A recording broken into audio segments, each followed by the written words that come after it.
Every business, no matter how big it is, there's three components. There's the systems you use, there's the process or the order in which you do those things using the system, and then you have the people that are operating it.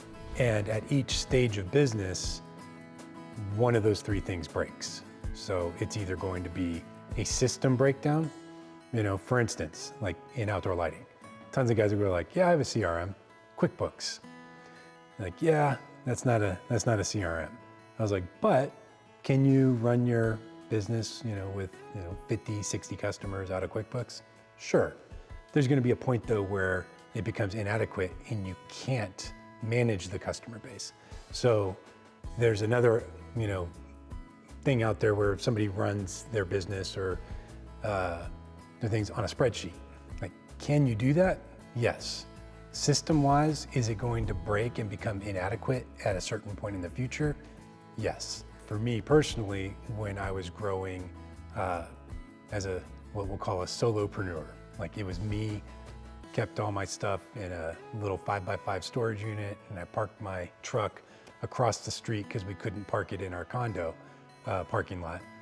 I was doing everything. I was doing the bookkeeping, I was doing the marketing, I was answering the phones, I was doing the treatments, you name it, I did it. And at 67,000 in the first year in business, I could do all those things.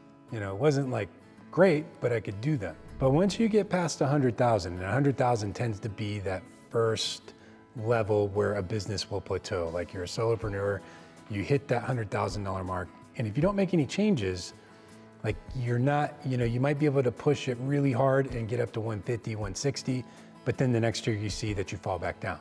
And so it's that bumping the ceiling and trying to push past it that you're really trying to figure out like, well, what do I need to do different?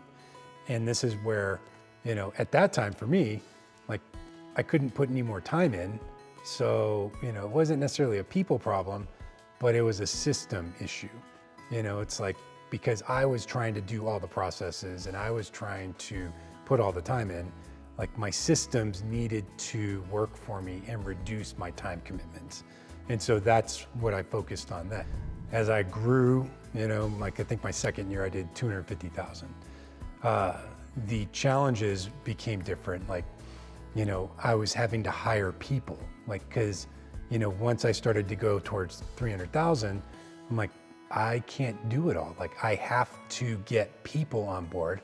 And even though I was the only employee, that was a problem because that was going to hinder growth. You don't have any employees, you're not going to be able to grow. So it's like I had systems in place that were working. I had people in place, but my processes were horrific. Like nobody, that's where I've told the story before where we had like 50 leads sitting in a pile on a desk underneath another pile of papers. And we realized that they hadn't gone out, nobody had called them, and we had paid to generate every one of those leads. But the process was this paper passing back and forth between desks, and it's a terrible process. As we push towards 1 million, the challenge then becomes like, well, it's a system issue again. Like, well, we're growing and we're, making money, we're pushing 1 million and things are breaking.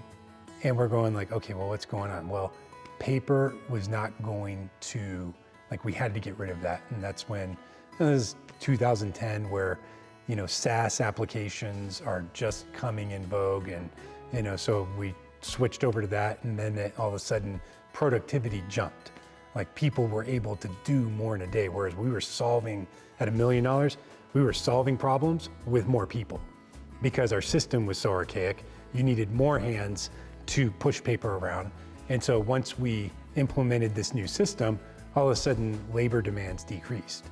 So then now we're in a position to really try and push through to the next million and then another million. So in Sterling, when we had an employee once, didn't want to use the CRM that we were implementing and wanted to take orders on Post-it notes. I'm like, okay, like did we get orders and did we get them put out? Sure. Was it anything anybody else could do to help in that? No. Like it was a terrible system. And we needed to implement something so that multiple people could get involved in that process, which again lightens the workload, and then it makes redundancy easier. So when you're missing things, or if you're wholly dependent on one person, that's when you know you have a system issue. Process issues are more flow. Like if you see like, hey, we get the call here and we deliver the product or service here, and then we bill for it here, where is it getting stuck? It might be like, well, we're not able to get all the jobs that we are assigning in a timely manner. Okay, well now you have some sort of bottleneck in your process in operations, and then so now you can kind of really hone in on that and say, what is it? But there's a process issue. So I think what's helpful trying to identify process issues is if you write every step out, like just go a really long sheet, write it all out, every little thing. If there's something that has to be done, touched, write it down. And then when you look at that, a lot of times you can use a system to solve for that elongated process, collapse it down, and now all of a sudden you've saved labor, and so you've increased your efficiency, and now you can really try and push towards the next stretch goal. But growth is what brings up and reveals these problems.